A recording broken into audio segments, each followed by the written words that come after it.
following show contains adult content. It's not our intent to offend anyone, but we want to inform you that if you are a child under the age of 18 or get offended easily, this next show may not be for you. The content, opinions, and subject matter of these shows are solely the choice of your show hosts and their guests, and not those of the Entertainment Network or any affiliated stations. Any comments or inquiries should be directed to those show hosts. Thank you for listening.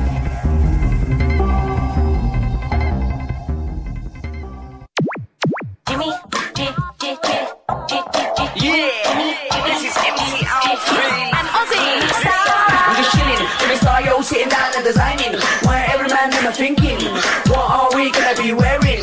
Yo, I'm a Liverpool MC, you can't test me. Big up the girls inside the party, let's get down to crazy Jimmy. Big up myself and known as Alfie, the one and only, the Turkish MC. Always love the clothes of Jimmy. British punk, yo, wanna be Jimmy Star, new celebrity. We'll take you out to Jimmy Stars.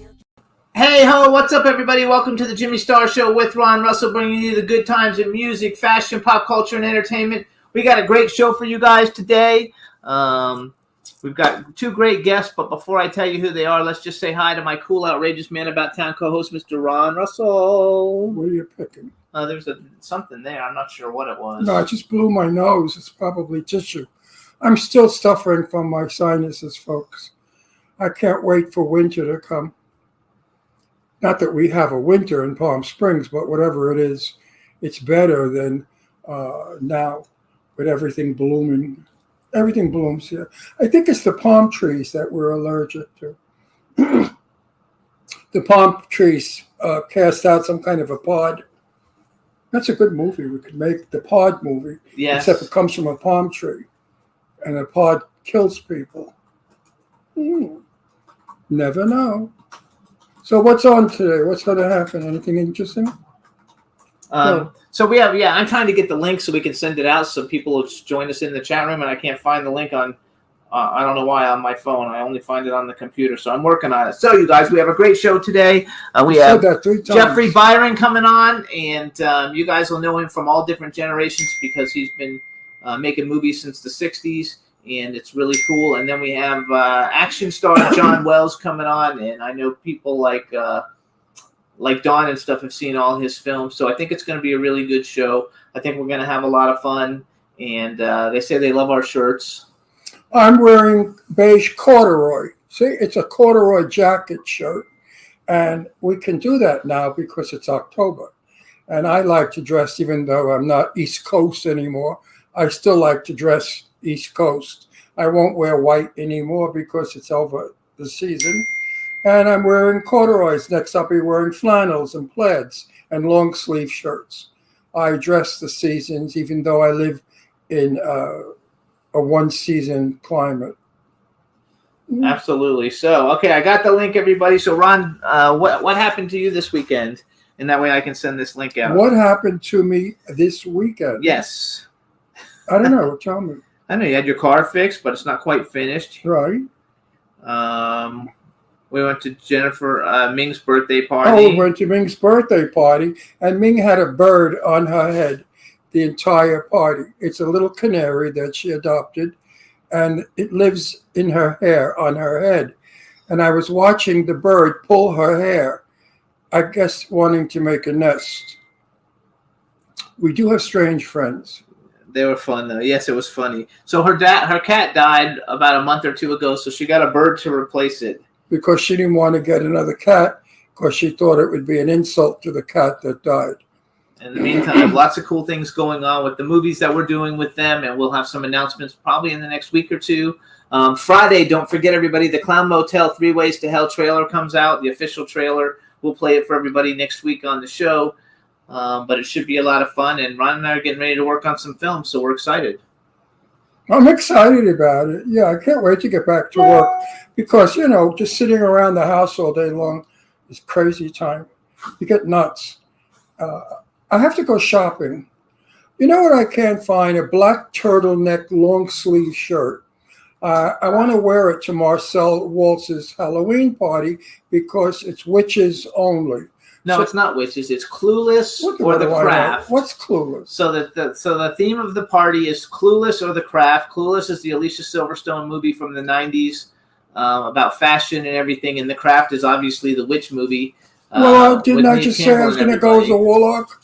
Yeah, so you're going to go as a warlock. So what? You just corrected me on. Well, the theme is not witches, though. You said the theme is witches, and it's Well, not. It's both. So we can go either one. It should be fun. Thanks, B. Claudia. Share it. What's up, chat room? So B. Claudia in the chat Anyway, room. I want to Lady go Lake as a Music. warlock, and I need a black long sleeve T-shirt. A turtleneck. They don't make turtlenecks anymore. I guess they're not in fashion. I guess not. But I thought they were coming back because I started to see in some of the men's clothing magazines turtlenecks. A turtleneck looks wonderful under a jacket. It's sort of a classic continental look, very, very European. Anyway, that's what I'm going to do after the show, because I went to Marshall's, TJ Maxx, Macy's. I went all over. Nordstrom's Rack. Nordstrom's Rack.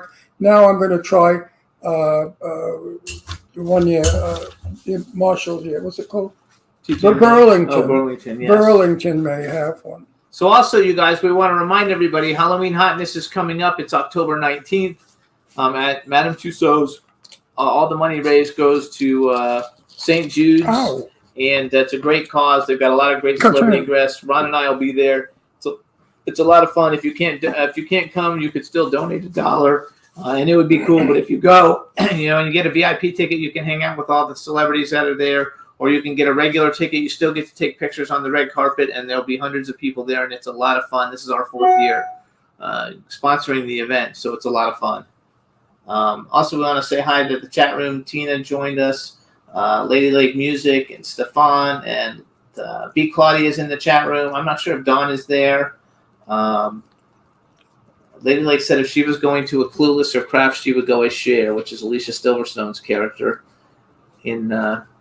You guys, Clueless is one of the greatest comedy movies ever if you like fashion, because it's the most fashionable movie ever made, and it's hilarious. So it's a lot I've of never fun. seen it. I love it. It's one of my back when I was designing clothes. That was like my go-to movie to watch. It's my favorite movie. It's fantastic. And you have seen The Craft. I was busy raising my daughters. I didn't have much time for I my guarantee you that they watched Clueless because my they were daughters. Yeah, fashionistas. my daughters Yes. watch everything because I kept them prisoners in the house. Yeah. You kept them prisoners in the house. They weren't allowed to go out because there were men out there. No, I'm not kidding, of course. Right, So- my sweet? Look at you, my little honey bun, my little chicken, my This little is Astro, sweetheart. I love you. And Dawn Astro. just joined us in the chat room. Hey, Dawn, nice to see you. Hope you're feeling better. We want to tell everybody. First, I want to thank everybody because in the last 2 weeks we got about 7 million plays on past shows. So we want to thank everybody for that. Also, let you know that you can listen to the show on Red Circle, Apple Podcasts, iHeartRadio, SoundCloud, iTunes, Spotify, Amazon Music, Google Podcasts, Radio Public, TuneIn, Pandora, and Amazon Prime.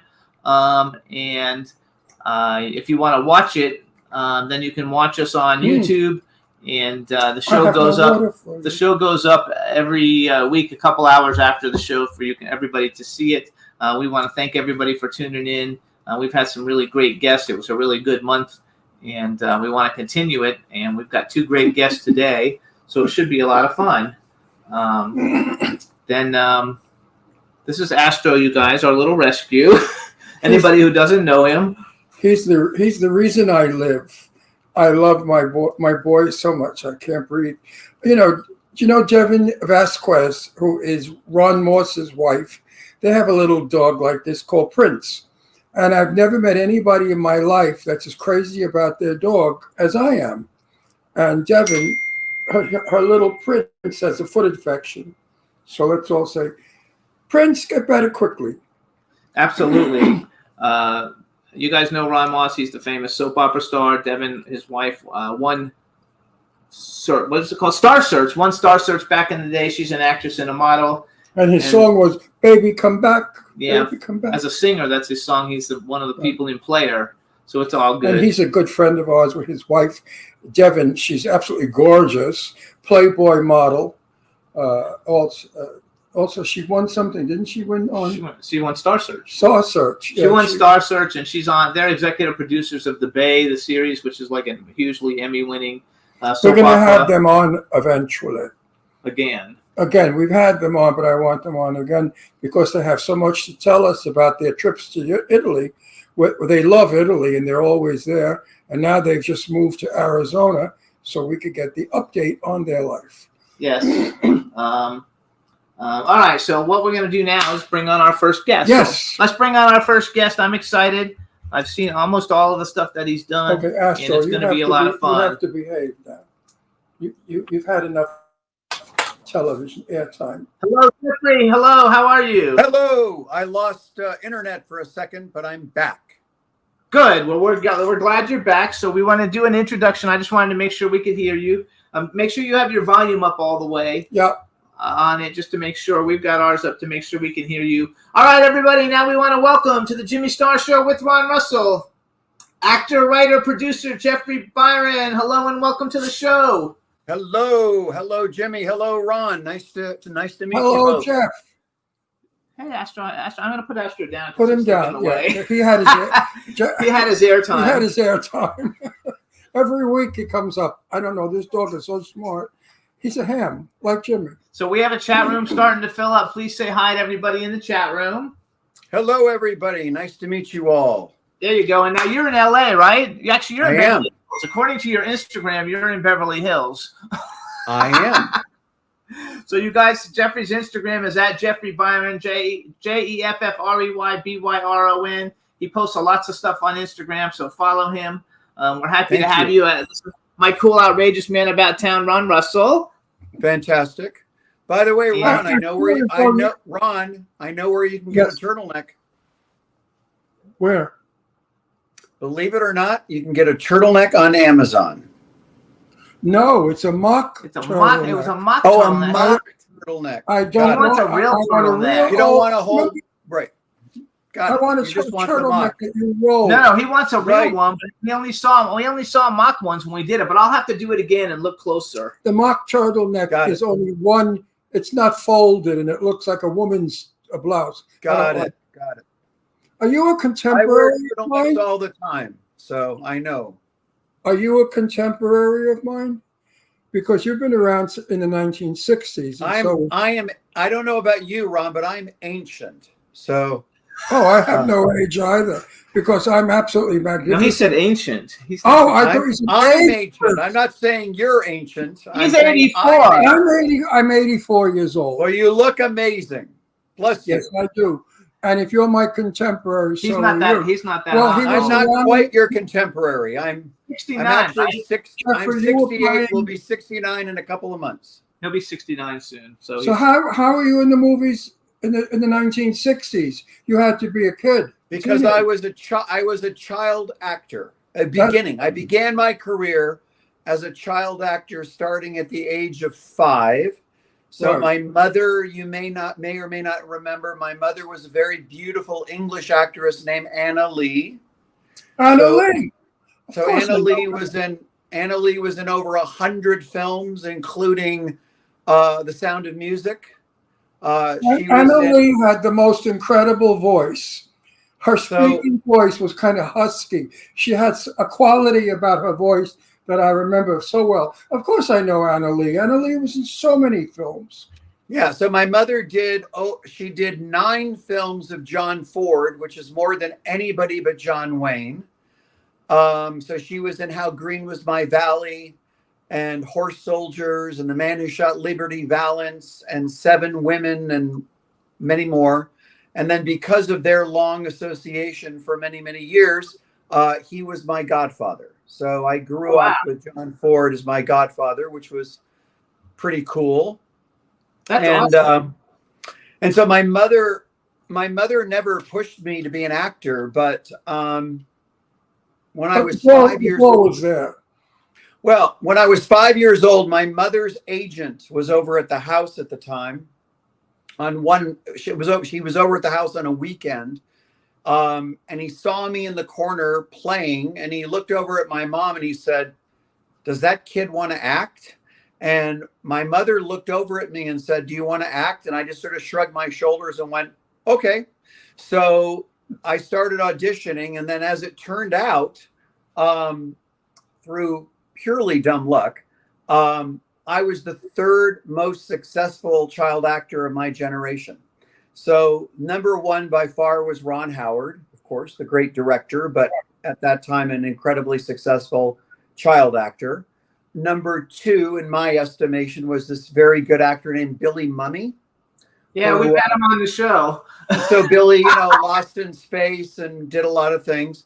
But I was probably number three. And I did some, by pure luck, I happened to be in some really incredible things, including the very last episode of The Twilight Zone ever made.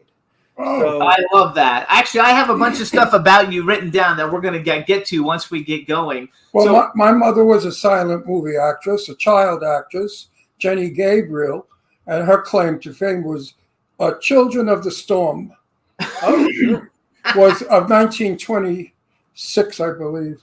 Right. So growing up with my mother was a guess because my mother was always an actress. Right. I mean, she was never not an actress. She knew how to pose for pictures at Christmas time.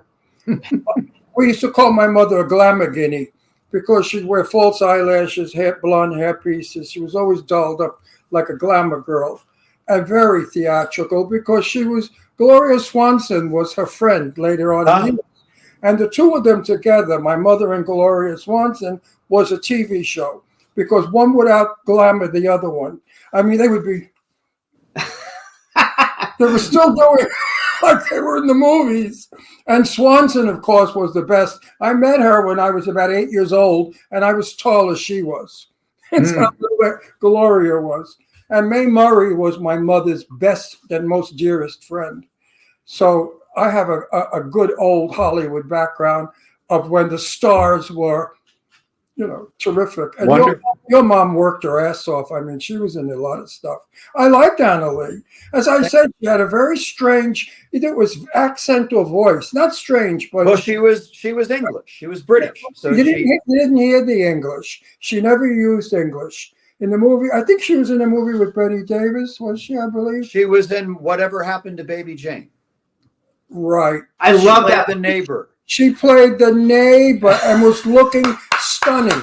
I remember how beautiful she looked because she was getting up in her years. And I remember when I saw the movie, I said, my God, she looks wonderful. She looked I great. love that movie. Yes, that was your mom, Anna Lee. Ron used to have a TV show called Set the Record Straight, and Jane Russell was his best friend.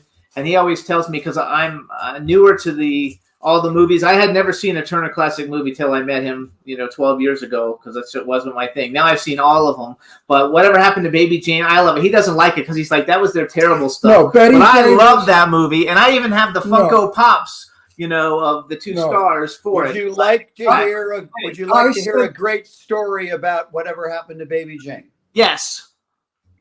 So I was 7 years old, and my godfather, John Ford, put me in a movie called Donovan's Reef with John Wayne, Lee Marvin. Jack Warden, Dorothy Lamour, Cesar Romero. Correct. So my mother, of course, was the person that always would be with me on set. She helped me with my lines. She helped me rehearse my lines, etc. Well, a few days before I was ready to go to Hawaii to do Donovan's Reef, my mother gets the part in Whatever Happened to Baby Jane, so she couldn't go with me. So my two older brothers, who were only 11 and 12 at the time, had to go and be my guardians. But my real guardian was John Ford when I got there. But the story goes like this. We finish all the work in Hawaii. We come back and we do all the interiors. I'm talking about Donovan's Reef at Paramount Studios. Well, right across the street from Paramount Studios is Raleigh Studios, which is where they were filming Whatever Happened to Baby Jane. So we arranged one day for myself and my two brothers to come over to Raleigh and have lunch with my mother on the set. So we come over, and on set, inside the sound stages, were these two makeshift dressing rooms right next to each other. One was Betty Davis, one was Joan Crawford. We all know what they thought of each other. So out in front of Joan Crawford's dressing room was a Pepsi machine because she had been married to the CEO of Pepsi. And when she started the film, she had that machine put on the lot, and she called all the crew over, boys, anytime you want a Pepsi, free Pepsi on me. Well, Betty Davis heard about this, and the very next day or the day after that, she had a Coca-Cola machine put in front of her dressing room, and then she whistled, hey, boys, anytime you want a Coke, it's on me. So a publicist was taking a photograph of my mother and her 3 boys on the set of that movie. And suddenly, in the distance, on the other side of the photograph, were Betty and Joan whistling, boys, come over, have a Coke, have a Pepsi. So they were like doing this whole thing, even, you know, to the children of Anna Lee. So that is my story of That's fun. whatever happened to Baby Jane. Ron actually went to eat with Betty Davis. Yeah, I was friends with Betty Davis, and you know, I have no filter, so I don't care what I say. And everybody was so afraid of her and intimidated by her. And they'd say, don't say this around Miss Davis. Don't, you know, be careful. I said, oh, blow it out your ass. So I, of course, said to her, Betty, great actress. I said, you're probably the greatest actress ever. Why on earth did you do Baby Jane? And she went like this. Money. I said, what'd you think of it? And she went, no comment. No, she did not like that film. She did not like being so grotesque and almost like a horror. No, it was not for her. Joan Crawford, of course, thought she was paramount. You know, she was marvelous, and it was a wonderful performance. But Betty Davis found it to be humiliating and very degrading. That her assistant told me. So wait, I want to brag a little. Let me brag. Please. So for you guys, first of all, But your mother, I just want to say again, your mother was beautiful in that movie. What was she, about 50? Yeah, right around 50 years I old. mean, her figure was lovely. She was. I remember saying that because I had seen Anna Lee back in the 30s. And Do you both remember my mother's, what I call her second career? I don't, because I don't know who. So at the age of 65, after having made over 100 films in her career and many Academy Award-winning films, yep, a really incredible resume, she calls me up one day. She's 65, and she says, darling, they've offered me a role on a soap opera. And then there was a pause. What is a soap opera? So I explained to her what it was. Well, I'm thinking about doing it for a while. And I said, well, I think it would be great for you to do it for a while. So my mother gets a part on General Hospital and becomes the matriarch of the show and does it for 25 years until she's 90 years old. I didn't know that. She played a legendary character on General Hospital. The character's name was Lila Quartermain. Oh my gosh, that's so I have had well, first of all, we've had a ton of people from General Hospital on the show. You know, all Tristan Rogers and everybody, Sean Kanan. One of my good friends played one of the Quartermain's sons, and now I can't think of his name. But that is so cool because she was like such an icon. I didn't know that was your mom. Hang on a second. Since go we're ahead. talking so much about Anna Lee, Juan, do me a favor. Look up a picture of Anna Lee and put it up for us. If you can find one. If you can, of course you can find one of Anna Lee. She was one of the most working actresses. Well, I can never find a picture for you in 5 seconds. If Okay, you'd like. find us a picture. Yes, find us a picture. Hold on.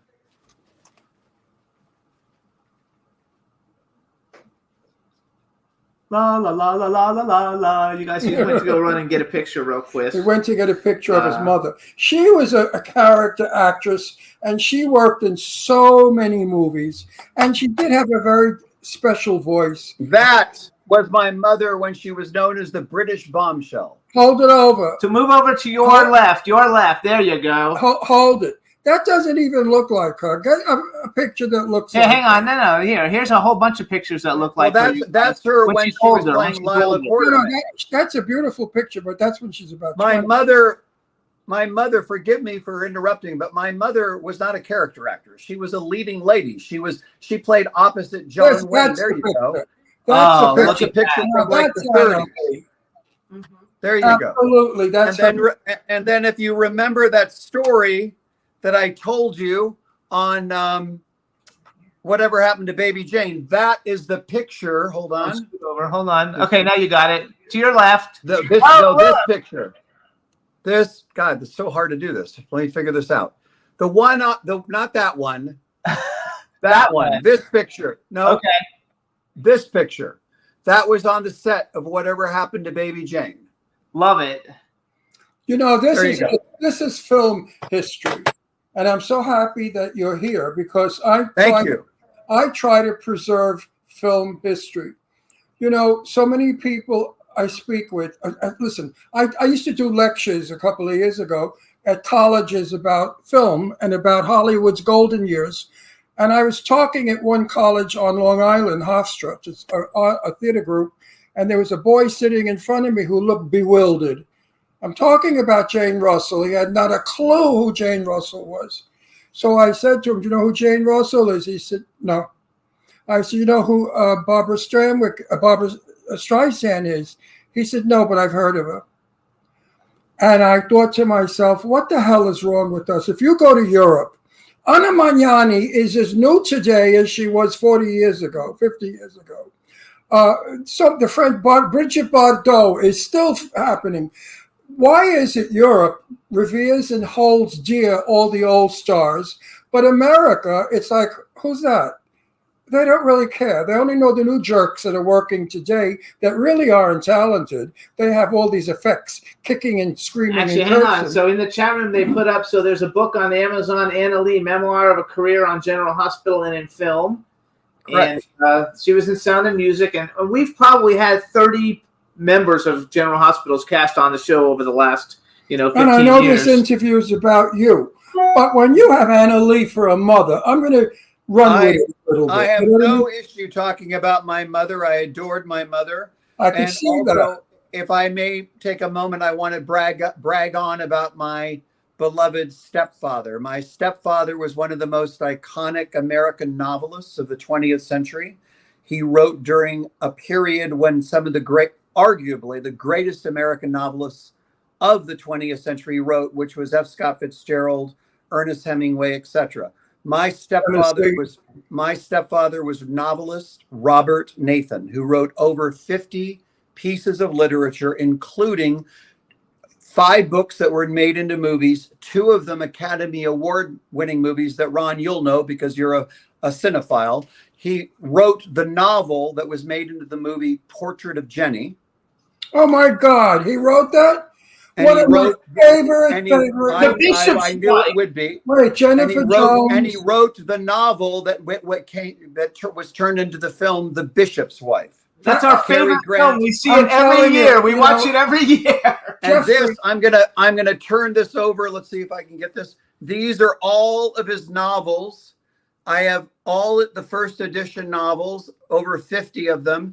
And this is just getting back to me for a moment. I really much prefer talking about my family than me, but this is what I'm doing today. No, you aside came from from Hollywood. Wait. You came from Hollywood royalty.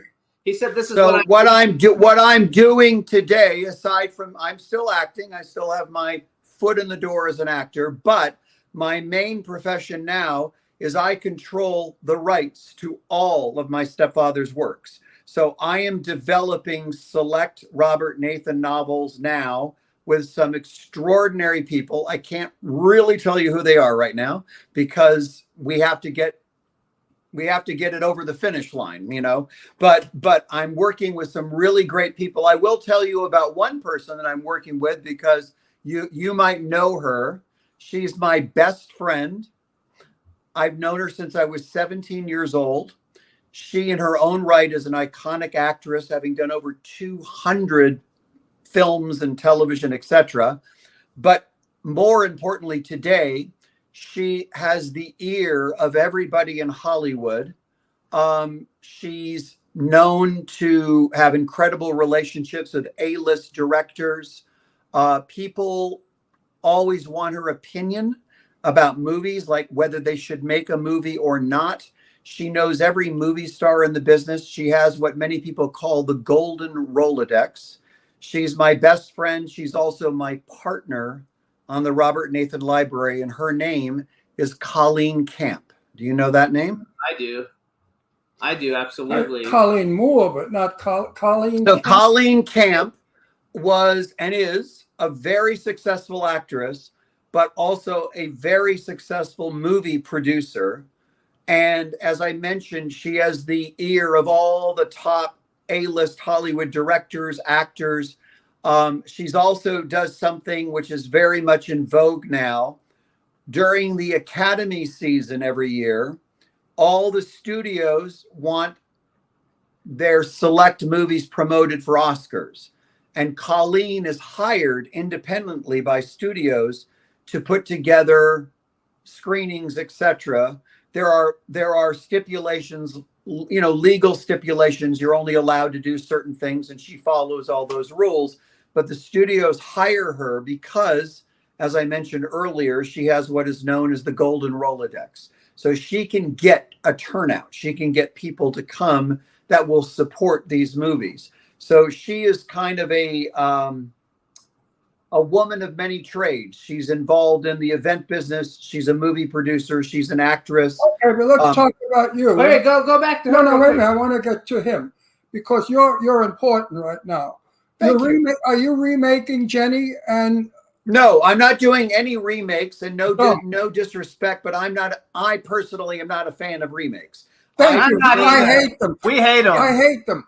So, but there's so much rich material that my great beloved stepfather wrote that I don't even have to think about making a remake. I've got all this incredibly rich, beautiful material.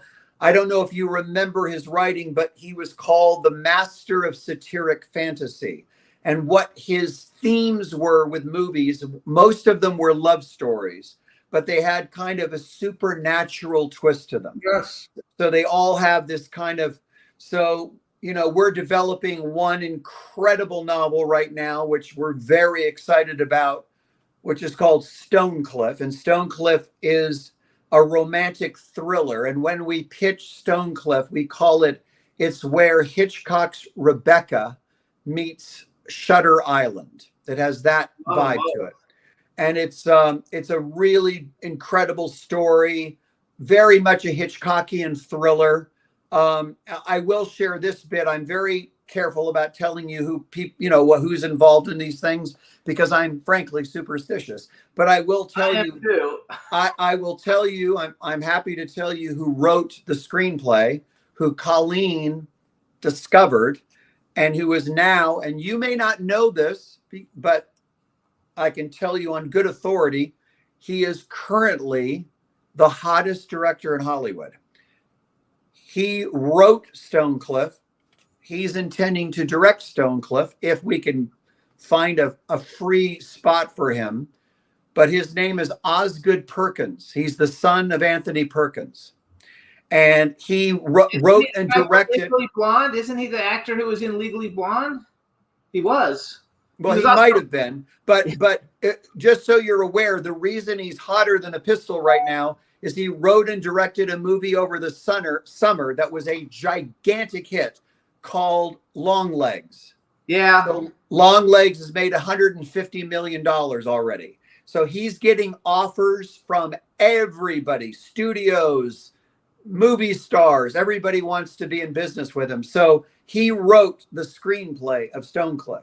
So we are very anxious to get him to direct that. And as you all know, because you're veterans of the movie business, it all has to do with availability and he's got other things that he's working on right now. But we're excited. First of all, he's a dear friend of mine. His mother, by the way, was an incredibly famous photographer named Barry Berenson. Barry Berenson, yeah. She was Marissa Berenson's sister. Yeah. And on a very, very sad note, his mother, Barry Berenson, was in the first plane that hit the World Trade Center. Wow. So I'm sorry, go ahead. I was going to say, I want to go back just with Osgood Perkins because we have a 6 degree of separation because I'm involved with a movie called Quigley, and he was in the movie, and now we're like working on funding for the sequel for it, and it was put out in 2003. And he's got one of the main characters in Reese Witherspoon's Legally Blonde, which is one of the greatest rom-com type movies like ever. Oh, I know the movie very well. Yeah, so he's fabulous, and he's one of the main characters in it. And so he's a really cool big deal. But I want to brag for you a little bit because I didn't get to do it. So you guys, here's just a few of the things that you might have seen Jeffrey in. If you're in your 40s or 50s or 60s, you've seen him. You know all of these things. He was in the last episode of The Twilight Zone, like he told us. The Fugitive, Bonanza, Macmillan and Wife, which Ron was in a couple episodes of. The Fantastic Journey, Dallas, Wonder Woman, BJ and the Bear, 8 is Enough, Lois and Clark, The New Adventures of Superman, Matlock, which now they just rebooted Matlock, and your friend is in it. Right, Colleen is in it. Yes. Yep.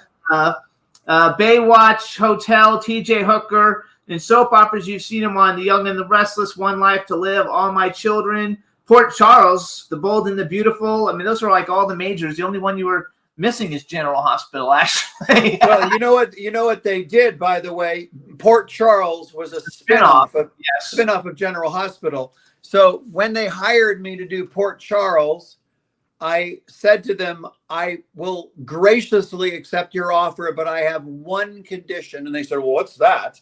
And I said, will you write a scene for me and my mother to do together? And because a lot of the characters would cross over because it took place in the same place.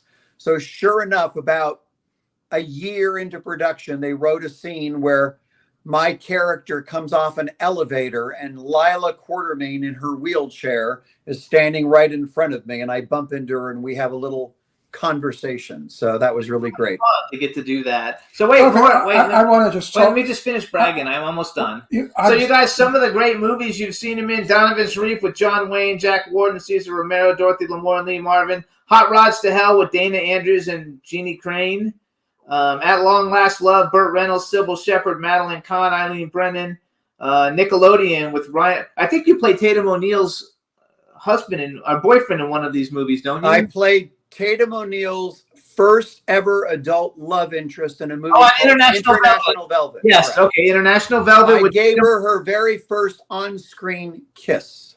With Tatum O'Neal, Christopher Plummer, Anthony Hopkins; The Seniors with Priscilla Barnes, Edward Andrews, and Dennis Quaid. And then Nickelodeon also has Tatum O'Neal, Ryan O'Neal, Burt Reynolds, Stella Stevens, John Ritter, and Brian Keith. Stella. He was friends with Stella. My good friend was Stella. I love Stella. Sure. Wasn't Stella nice? Stella was very nice. I met her many times. She was one of the sweetest friends I ever knew. And then you guys, in more modern movies nowadays, first of all, he had another movie that was great. And this is like it was called The Dungeon Master, which is like a cult film, which I think you actually wrote it and starred in it, right? I wrote one episode, and the poster behind me was the film I did right before The Dungeon Master called Metal Storm, which was also a huge cult film. So Metal Storm was meant to probably go straight to video, but through a series of events, because it was a 3D film, that summer, Universal was coming out with Jaws 3D. And when they screened it privately, they knew it was a disaster. And during that era, 3D films had to be projected on a special screen called a silver screen. Well, Jaws 3D was in 2,500 theaters, and Universal was up a creek. So the writer-director of Metal Storm, a legendary guy, by the way, named Charles Band. Charles Band is a cult hero. He's sort of like another version of Roger Corman. He's made like 300 films. He's a puppet master films, I think. Correct. He stops production. Get this. This is a great story. He stops production in the middle of shooting Metal Storm. He puts together this 15-minute reel. He says, Jeffrey, you and I are going to the Cannes Film Festival together. We go to Cannes. He does the 15-minute presentation. He shops me around like being the new big hunky star or whatever. And over that course of about 5 days, he sold Metal Storm to Universal for $5 million, which was a lot of money back then. And when Universal came out, it premiered in 2,500 theaters and made $30 million. This was a movie that cost about $500,000 to make. So it was one of those extraordinary stories that happened to be right place at the right time. So I want to do one more thing and then you can do. Yeah. All right. So I want to play everybody just to get an idea of Jeffrey in this movie because it really is a cult movie. So we're going to actually play the trailer for The Dungeon Master for everybody to see. I popped it off of YouTube. Hopefully we don't get in trouble for it. So you introduce it, and then while we're going to play the one that says The Dungeon Master, you introduce it for us. We'll play and hang on. We'll be right back. Great. So The Dungeon Master was a film I did in 1984, directed by Charles Band and 6 other directors. There were like little sequences in the film, and I wrote one of those sequences, and my brother, who's a very talented director, directed it. Here you go, everybody.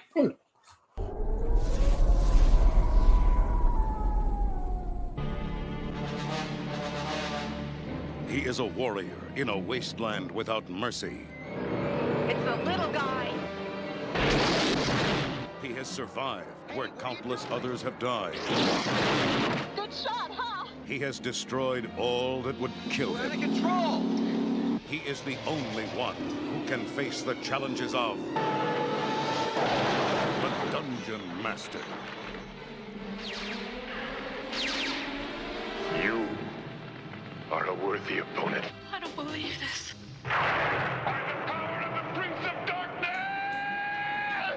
I dub thee Excalibrates. Discover the secret of the Statue of Stone.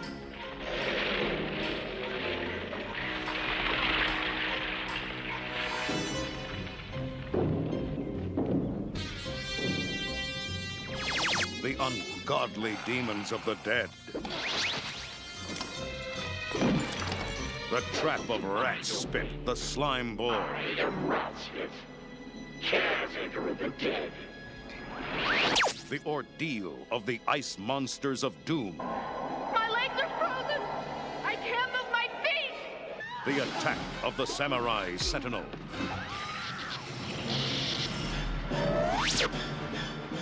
The treachery of the monster of good and evil.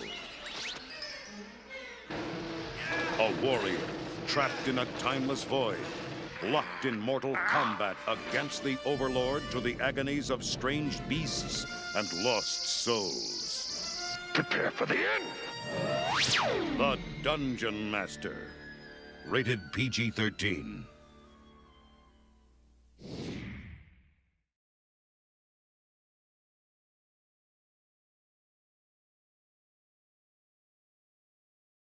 I love it so much. It's kind of like Sinbad meets Mad Max or something. Like I love It is. That's a great way to describe it. And I saw it when it came out. I didn't have any idea who you were. I didn't know who you were, and I didn't even know when I invited you to come on the show that was you. I saw all the soap opera stuff, and I thought, oh, we're really good with soap opera stars. And then when I did all the research, I was like, holy shit, this guy's done everything. So now it's Ron's turn. Ron, go for it. We don't take turns. I have some points I want to make. Being in the business 64 years, I have seen Hollywood change and become garbage. Okay? Portrait of Jenny, to me, is one of the best writings ever. The film, Jennifer Jones, was breathtaking. The story was interesting, romantic, and fantastic. Today, if they made that movie, people would walk out of the theater bored because no one's kicking, bleeding. They're not gay, they're not lesbians, they're not murderers, they're not garbage, okay? Today, it seems to me that Hollywood wants to show the ugly side of life, the ugly side of the world. The movies are dark, they're gray, the costumes are gray, the acting is suffering, they're all chopped up, they're bleeding. This is not entertainment to me anymore. I used to go to theater movies when I was a kid, And I would see great films, and I'd leave smiling and wanting to be the people in the film. Let's go to Bishop's Wife. One of the greatest movies Religious, ever. Cary Grant, absolutely breathtakingly magnificent looking, stole the movie. Great story, lovely story, warm story. You left feeling good. You felt spiritual. You felt Christmas. You can't do that today because Christmas is no longer allowed because of the woke people. They've taken Christmas out of our holiday. So I feel that teaching the young people today that there was a Hollywood once that taught us to be respectful, decent, law-abiding, nice people. That the messages in all those wonderful movies, I mean, Tennessee. What's the other one that we like? We have two Christmas movies we watch Bishop every year. The Bishop's and Wife. Jenny. No. It's not his movie. Oh, but it happened on Fifth it Avenue. happened on Fifth Avenue. Those are like our two favorite Christmas Which movies. is a We watch lovely them every movie year. because it's about people taking in homeless. You know, I wish Hollywood would only give us more of what we had back then. It's not old. You know, Lauren Bacall, who I knew well, I said to her once about an old movie. I said, I don't think they saw that. It's an old movie of yours. She corrected me. She said, Ron, movies are not old until after you've seen them. And I use that always. And I say, if you've never seen Portrait of Jenny, it's not an old movie. It's a wonderful movie. And it will never be old. The writing was, I can't tell you. I must have seen that movie 1,000,000 times. So this is my point. Hollywood today needs to stop being realism. We live in realism. We need to go back to fantasy. Years ago, film took us to places we never. Three Coins in the Fountain. I remember my father said, I haven't been back to Italy in 50-something years. After seeing Three Coins in the Fountain, he wanted to go back. Have you seen Three Coins in the Fountain? Of course. Of course he has. He's a film buff like I am. I mean, Three Coins in the Fountain showed Italy at its best after the war. I only wish that Hollywood would return to being Hollywood, a place where fantasy is made, not reality. What's your viewpoint after that long, long speech I just did? Well, my viewpoint is as follows. All these books that I just pointed to are all fantasy. And this has been my life mission for the last number of years, ever since through a stroke of luck, I inherited all the rights to his works, to Robert Nathan's works. So, you know, most people that aren't in the business like we are don't know the backstories of movies. So if somebody goes to the cinema and sees a movie, they don't know that that movie might have taken 5, 10, 15 years to get made, because there's always a backstory about a movie. Like I always use this as an example, and this is one of probably thousands of examples, but Forrest Gump, an incredibly successful movie, made $300 million. It won, I believe, 10 or 12 Academy Awards. One of the most successful movies of all time. It took 10 years to get made. So that means for 9 years, studios turned it down. There were 4 or 5 different actors attached to it before Tom Hanks took it. There were 4 or 5 different directors attached to it before Robert Zemeckis ended up directing it. So there's more often than not a backstory about getting movies made. But I have some extraordinary material that my stepfather wrote, and my partner Colleen and I have always believed the following. All we have to do is get one of these made. Now, it's got to be good. We have to do our job. We have to have good actors and a good director, and the audience has to respond to it. But if we get one, just one made, then it completely changes the outlook of the entire library. I have 45 available titles. That's a lot. So he wrote 52, 53 pieces of literature. 45 of them are untouched. So my goal has always been the following. We get a movie made. people respond to it favorably, then typically the way, and Ron, you know this, Jimmy, you know this, once you get something made, then Hollywood goes, The copy. "Where have you been all my life?" Yes. You know, so you know, I've been right here. You just haven't been paying attention. But now they'll pay attention. So what I want to do is I want to do an overall deal on these books. So some of them will be movies. Some of them will go to television, be television series. Some of them will be, which by the way is my favorite medium in television, some of them will be limited series. I love the limited series. We do too. We like those too. The reason why limited series are so wonderful is because when you do a 1-season arc, let's say anywhere between 6 and 10 episodes, you can get movie stars to do them. Yep. Because they're not committing, they'd never commit to a television series, but they will commit because a 1-season arc on a television show takes about the same time as a movie takes to make. It's, 3, 4, 5 months. So you can get movie stars, you can get great directors.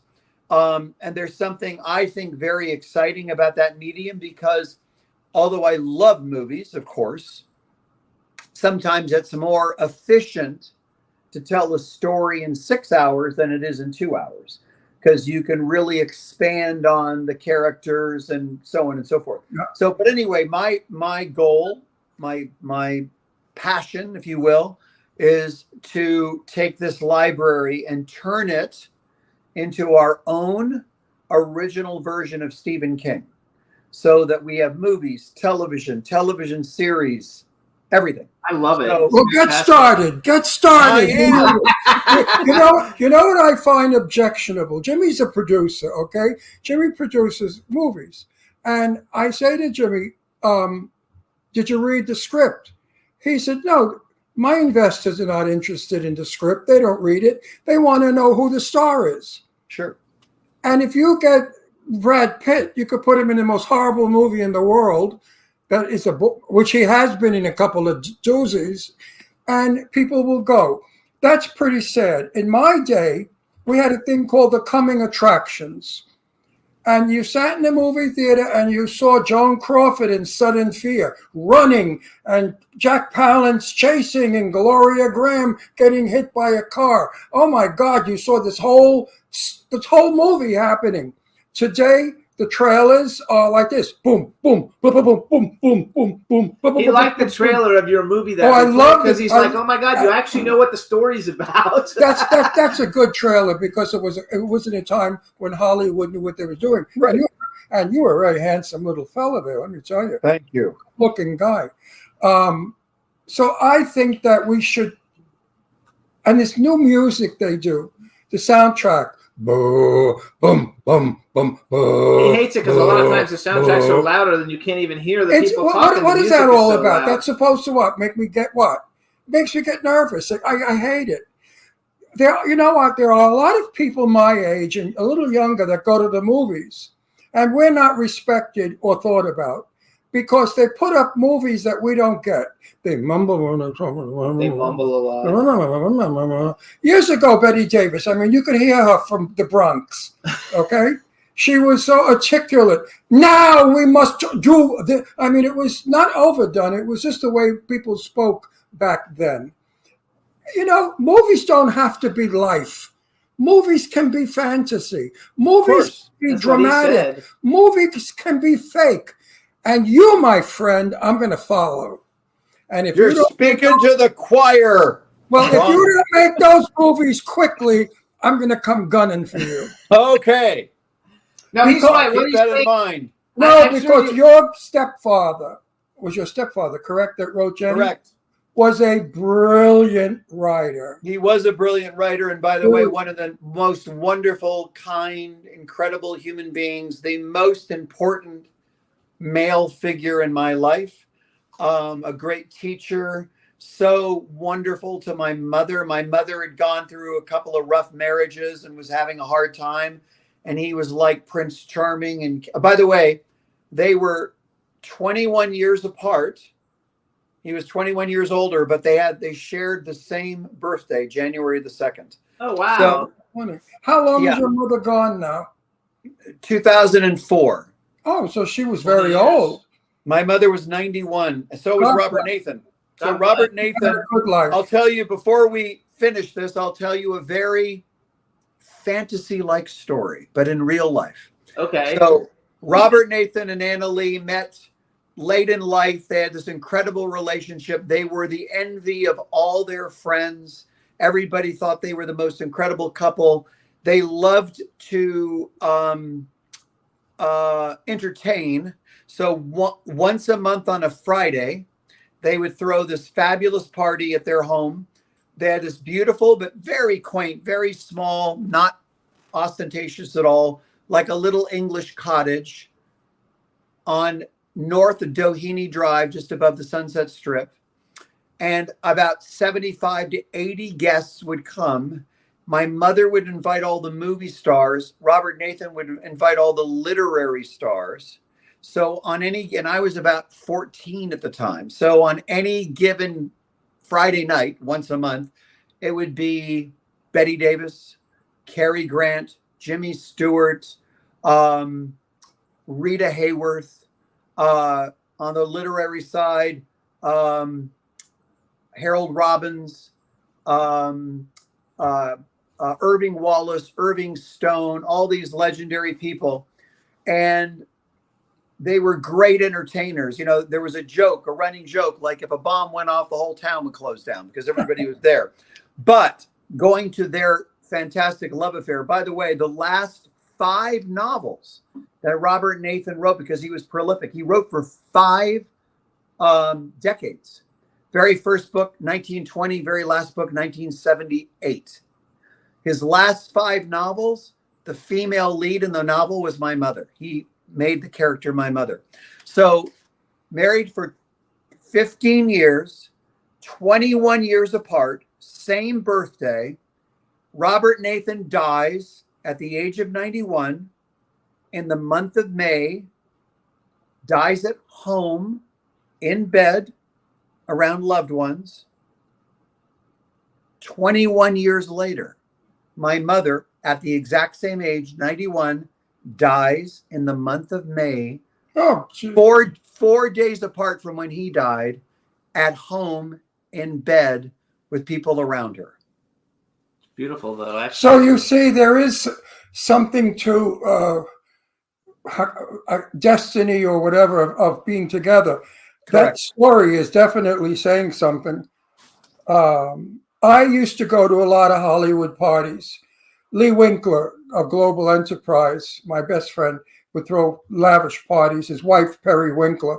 And I met the star, Rita, and all those people. I met them at old ages. They were all very old. Yeah, me When too. I met Rita Hayworth, she didn't even know where she was because I Right. said to her, "Hello, Rita Hayworth." And she said, "Oh, I remember you from," and she went like that. And I had never met her before. So I met them at their declining years, but they were still stars. 100%. Looked like stars and they behaved like stars. Today, if Jimmy and I go to parties and we meet the current stars, they look like they just washed the floor, the bathroom floor. They are vulgar, drunk, or stoned, or common as could be, and trash. Most, not all. I mean, we have some wonderful, famous friends that are lovely, but it's not what it was. So Hollywood on the outside has deteriorated as it has on the inside. See, you're old Hollywood. You've got style. You're well-spoken. You've got class. You're important to me. Sometimes we have people on this show that I say to Jimmy, why? Because they come on the show as idiots, dressed like crap, and they're not good for our show. And Jimmy said, yes, but they're the most famous actor today. They make millions and millions of dollars, and the number, whatever that stupid number is they go by, they're 35 on the number. Like on IMDb, I'll tell them they're like number 35 on IMDb, which, by the way, your friend, Colleen Camp, who's your business partner, she's way up there. Oh, yeah. She's like 200. She's like 200. I'm like 5 million. Do you think I care? Do you think I care? I mean, you're as good as your last performance, as we all know. So if your work is good, what do you need a number for? That's terrible, that number thing. Cary Grant got hired all the time because Cary Grant was a favorite of people. When I was in love with Cary Grant, I'm still in love with Cary Grant. I tell Jimmy all the time, when I used to go to the racket club, sometimes Cary Grant would be there. I'm only sorry he didn't choose me to have sex with, because I would have had sex with him 20 times a minute. I mean, Cary Grant to me is the ultimate sexy guy in the world. Jimmy loves him. Yeah, I think he's gorgeous. So I like Gary Cooper though better. No. Gary Cooper's my favorite. Cary, I've never met either one of them, and it's a sad part of my life. So hang on, I want to go because we've only got a couple of minutes. So wait a minute. I want to. First of all, we'll bring him back. I'm inviting you back. Thank you. Because you're. And when I come back, I'll wear a turtleneck. No. So because you're a terrific guest. Going back to your and you have so much to say, and it's real. It's the real deal. You're not bluffing. And I was I enjoyed your mother's work because she always played. Well, she played a lot of times the victim, the woman that didn't get the guy or whatever. I can't think of any of the movies offhand, but I remember Anna Lee. Of course, I remember Anna Lee. Anyone in Hollywood that doesn't know her was never in Hollywood.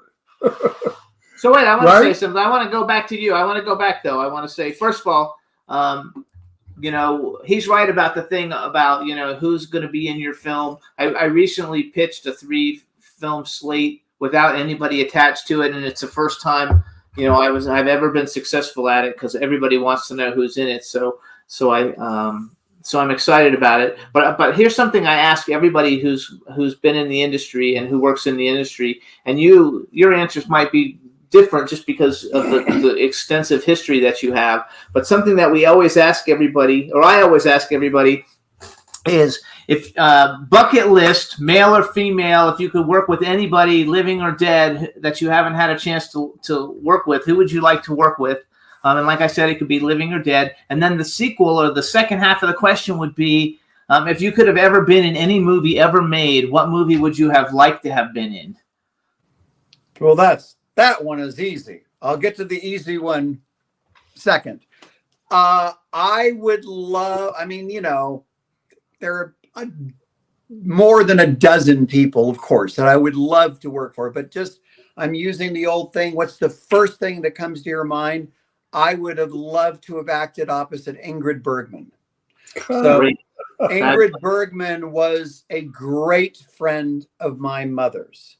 And when Ingrid Bergman went through the very difficult time in her life when she left her husband for Rossellini and she was blacklisted, my mother was the only person that took her in. She actually lived at my mother's house. My mother gave her clothes to wear, and they were great friends. So flash forward many years later, and this was sadly probably 6 to 8 months before she passed away. I'm in London. I'm 22 years old. I'm making a movie for Disney, and I have a day off, and I'm in line waiting for Barclays Bank to open, and there are 3 people in line in front of me, and one of them is Ingrid Bergman. Wow. So I walk up to her, I tap her on her shoulder, and I said, Miss Bergman, forgive me for interrupting you. And she presumed, that I was a fan, right? And she was very gracious. And I said, let me just quickly mention the following. My mother was Anna Lee. She burst into tears. Sure. And she grabbed me and held me and wouldn't let me go for like 2 minutes. And that memory will always be forever etched in me. Beautiful memory. But I loved her. I'm a huge Hitchcock aficionado. So I would have loved to have been in one of those great Ingrid Bergman, Suspicion or Notorious or whatever. So I loved her. Regarding the film, that is like a no-brainer because from the time I was roughly 10 years old I always believed, I mean, I really believe this. I thought one day for sure I was going to be the next James Bond. So I thought you could have. You were good looking enough to be. So when I made this movie for Disney in the late, it was 1979. I was 22. It was called The London Affair, and it was Disney's version of. They changed the title to The Omega Connection, but the original title was The London Affair. It was about a 21-year-old secret agent like James Bond. So when I was making the movie in London, and by the way, I was working with all these legendary, incredibly famous English actors, one of which is Roy Kinnear, Yes. Nigel Hawthorne. I mean, all these greats, right? So when I'm making the movie, I'm getting quite a bit of press. And in the press, it was all over the Daily Mail and this and that. The next James Bond, Baby Bond, all this kind of stuff. Because I did resemble a little bit like a young Roger Moore. And Roger Moore was James Bond at that period of time. So I always thought this is going to happen one day. It didn't. but that was the role that I always wanted to play. I love it. And so who would be a male? You gave us Ingrid Bergman. Who would be a male you would have liked to work with? Daniel Day-Lewis. Great actor. Really interesting. Phenomenal actor. So I was very lucky, believe it or not, at the age of 21, and I know we've got to cut this short, but I got to work with Anthony Hopkins. So I got to work with one of the greats, and truthfully, I can call him. He's not a close friend, but he is a friend. I've known him for all these years. We stay in touch. He is the loveliest man in the world. Yes. I got to know him extremely well, and he's extraordinary. And to be in to be in a movie where you act like, think about this for a second, how lucky I was. I got to be in a movie where I acted opposite Anthony Hopkins in one scene. I got to be in a movie where I acted opposite Robert Duvall in one scene. I've been really lucky. I've worked with some of the greats. So there you have it. I agree with you. My friend Lee Winkler, again, of Global Enterprises. Anthony Hopkins was his client. So Lee was very close to Anthony Hopkins, and he was always up at the house in Truesdale Estates. So I've met him a few times. I just had to say it to him. I love your voice. Talk to me. And he started to laugh. He said, what would you like me to say with that wonderful voice? So I said, I love you. So I love you. In the year 2000, I think it was 2000, he very graciously invited me to lunch at the Grill in Beverly Hills. Right. And we were sitting in the booth, and the waiter came up and he said, Mr. Hopkins, what would you like for lunch? And he said, I'd like some fava beans with a nice Chianti. Oh my God, that's so great. I love it. All right. You are fabulous. I just love you. I really do. I don't get a chance to enjoy too many of our guests as I'm enjoying you. You're a book of Hollywood. You're wonderful. You have so much to say. I really think you're the one that should write a book about your experiences and the people you've known and what went on in Hollywood in the days when Hollywood was magic. Just magic. We're here. So everybody, this is Jeffrey Byron. Follow him on Instagram at Jeffrey Byron. We will bring him back at another time, you guys. We want to thank you for coming on the show and sharing all your stories. We had a great time. If ever you're in Palm Springs, give us a call. We'll go to lunch. I will. Sounds I'd love to talk privately with you because I have a lot of stuff that I would never air. They want me to write a book, and I said, no, I won't, because I was like a little gossip guy. I got everybody's gossip, and I won't tell. Got it. Publicly. So, Jeffrey, thank you so much. Such a pleasure. Thank you both. Take care and enjoy the rest of your show. Thank you so much, Jeffrey. Bye-bye. Thank you so much. Thank you. Hey, all right, you guys. Terrific. So he was fabulous. What a terrific Again, guest. you can follow him on at Jeffrey Byron on Instagram. What a great guy. What great stories. Love to work with him. And now we're going to bring on our next guest. So let's bring in John Wells. Hey, John, how you doing? Hi, guys. Good, we can hear him. All right, everybody. So now we're going to welcome to the Jimmy Star Show with Ron Russell, actor, producer. I saw him singing for a movie, so singer, and the next big action star, John Wells. Hello, and welcome to the show. Yay! Hey, guys. Thank you so much for having me. This is my cool, outrageous man about town co-host, Ron Russell. Hi. I bet you think you're good looking, huh? You're not. You're ugly as sin. Yeah, right. Thank you. I've never seen an uglier man in my life. Ugly. Frightening. Even This is a great start. You could be in a horror movie without makeup. even Ron's daughter just like walked in here and said, "Isn't he hot?" How dare you look so good, you son of a bitch?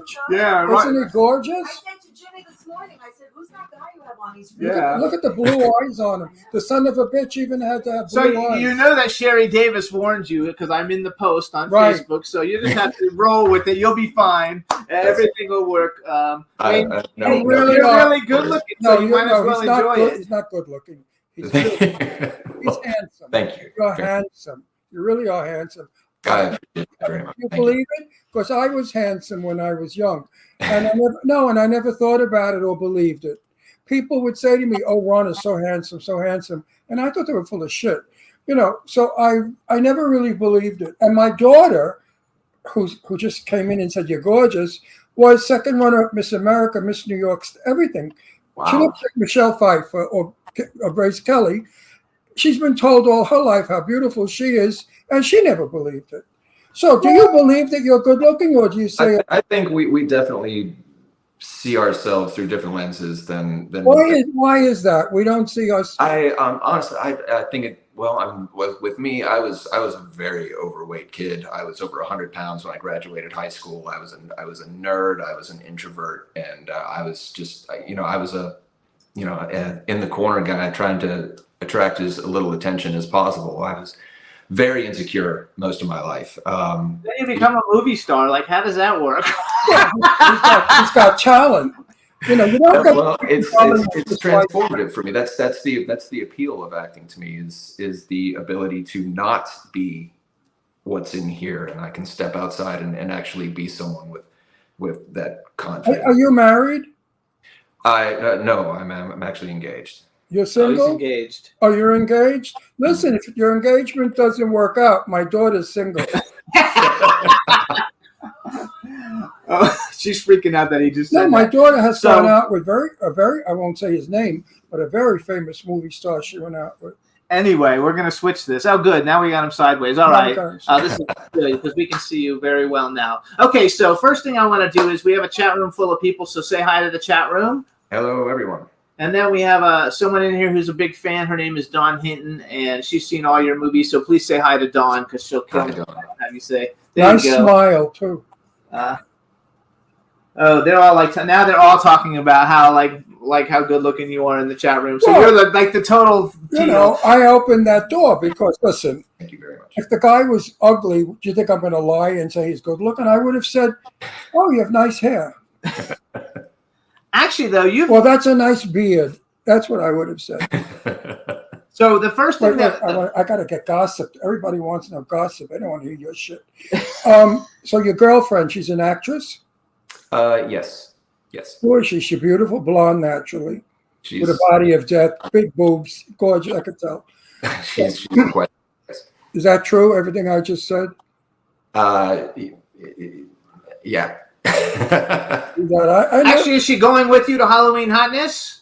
I you're don't the Halloween hotness? make it. Yeah, you're one of the featured guests for Halloween Hotness, right? With us, we Yes. are too. Yes. Oh, so we'll get to meet so we'll you get in to actually person. meet you in person. And we'll get to meet her. Sherry Davis, though, sent me a message how great John Wells is. He's fabulous. He's also, he knows everybody that we know, and you've actually seen his movies. Uh-huh. So What movies? well, he was in one movie that you didn't like the movie, but you were like, the lead guy in this movie is so good, and that was Bermuda Island. Oh, you're the guy? You're the gorgeous Oh, guy I in didn't Bermuda recognize. Island. No, listen, I'm a very big fan of theirs. The Mahal brothers. The Mahal brothers. Okay, I always say the Mahal brothers need 20 million, and they will make a fantastic movie. But this crap that they do with this pay to play, I can't stand. And it shows in the movie because you're working with amateurs. Yes, I remember your performance. You were great. You're not only handsome, you're a damn good actor. Thank you. Because no, really, I thought you saved that movie. I hate to talk bad about it, only because Sarah French and I have, she's my very dearest best friend, and Sarah and I have had discussions about that movie. But I want to talk about a different Mahal brothers movie, because you have a movie just got released on Paramount Plus yesterday. And I actually, believe it or not, I bought the movie, and I never do that, but I wanted to see the movie, and I think it's one of their best movies yet. It's called Arena Wars. We'll watch it tonight. It stars Robert Donovan, Michael Madsen, you, obviously, because you're the main character, And Eric I like Roberts, Robert Sherry Donovan. Davis, Robert Lasardo, BJ, and Gene Heathen is in it. Who? Gene, the tomato. Oh, the tomato. My Is friend, in it. I called Jim the tomato. And it's a very good let movie. Let me tell you a little bit about Sherry Davis. I know Sherry Davis for a long time. She has got the most magnificent breasts I've ever seen. Sherry Davis is probably one of the most beautiful women I have ever met. Sherry Davis is so sexy, but I saw Sherry Davis in an evening gown all dolled up, throwing a right hook at some broad in the bar, knocking her on her ass. Sherry Davis, you don't play with. She is a Texas chick. She is a tough girl. I love and adore Sherry Davis. I would do anything for her.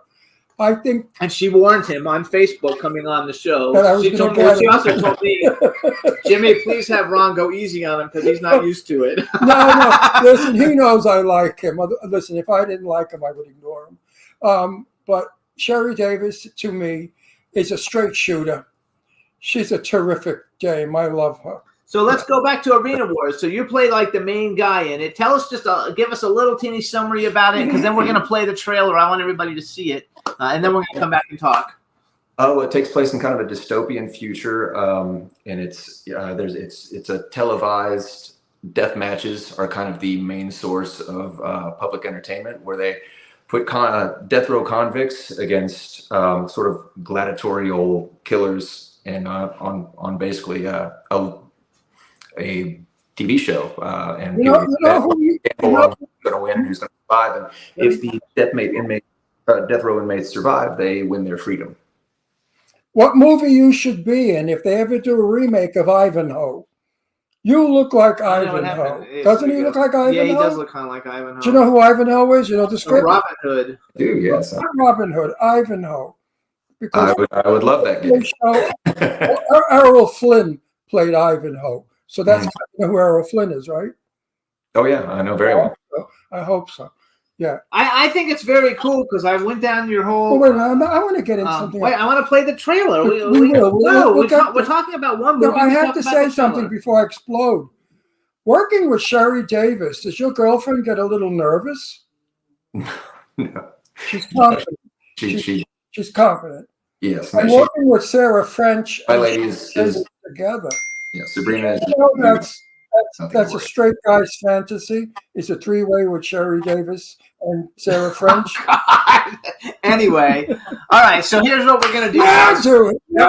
We're gonna play the trailer for Arena Wars. So John, I want you to introduce the trailer, and then we're gonna do the one that says Arena Wars, and then you hang on, and as soon as we play it, we'll be right back. So introduce it for us, please. Great. So this is the trailer for Arena Wars, which you can watch now on Paramount Plus. Okay, we're gonna.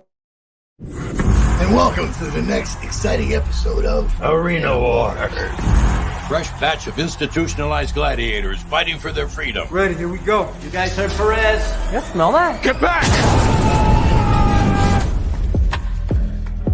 Those on the line. The parole board has offered you a ticket out.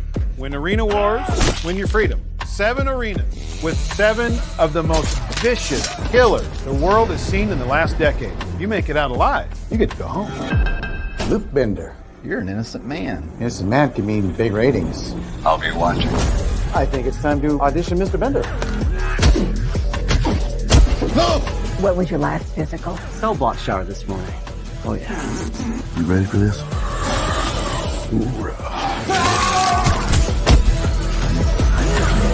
Impressive showing out there tonight. You're the new fan favorite. Are you with me?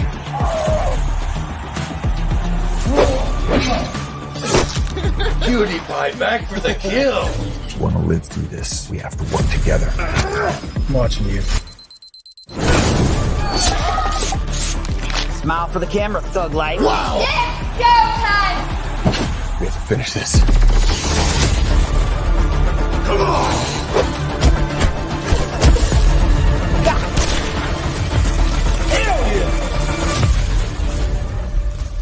Doesn't sound much like rehabilitation, does it?